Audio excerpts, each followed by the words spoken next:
കർത്താവ് പറയുന്നു, നീ എൻ്റെ വചനം പാലിച്ചാൽ ഭൂമിയിൽ ദീർഘകാലം വസിക്കും. നിന്റെ കർത്താവ് തരുന്ന വചനം ഇരുതല വാളാണ്. വചനം നിനക്ക് സമീപസ്ഥമാണ്. നിയമാവർത്തന പുസ്തകത്തിൽ പറയുന്നു, ഞാൻ ഇന്ന് കൽപ്പിക്കുന്ന വചനങ്ങൾ നിങ്ങളുടെ ഹൃദയത്തിലുണ്ടായിരിക്കണം.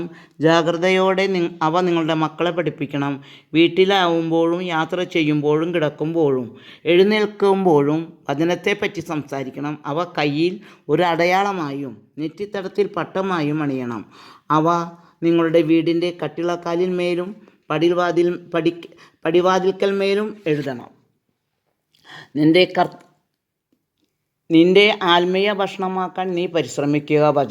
വചനത്തിൽ നമ്മുടെ കെട്ടുകളും പൈശാചിക പീഡകളും തകർന്നു പോകുന്നു. നമുക്ക് ദിവസവും വചനം പറഞ്ഞ് ആത്മീയ സന്തോഷം, നിരാശയിൽ നിന്ന് പ്രത്യാശയും നേടാം. വചനം നമ്മുടെ ഭവനത്തെ ഉറപ്പുള്ള കോട്ടയാക്കുന്നു. ഒന്നിനും അതിനെ തകർക്കുവാൻ സാധ്യമല്ല. നമുക്ക് ദിവസവും വചനം പറഞ്ഞ് മക്കളെ പഠിപ്പിക്കാം.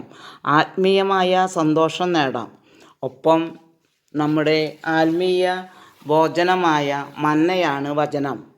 അതുകൊണ്ട് നമ്മുടെ ഭവനത്തെ കെട്ടുറപ്പുള്ളതാക്കാൻ വചനം പറഞ്ഞ് ശക്തി നേടാം. ആമേൻ.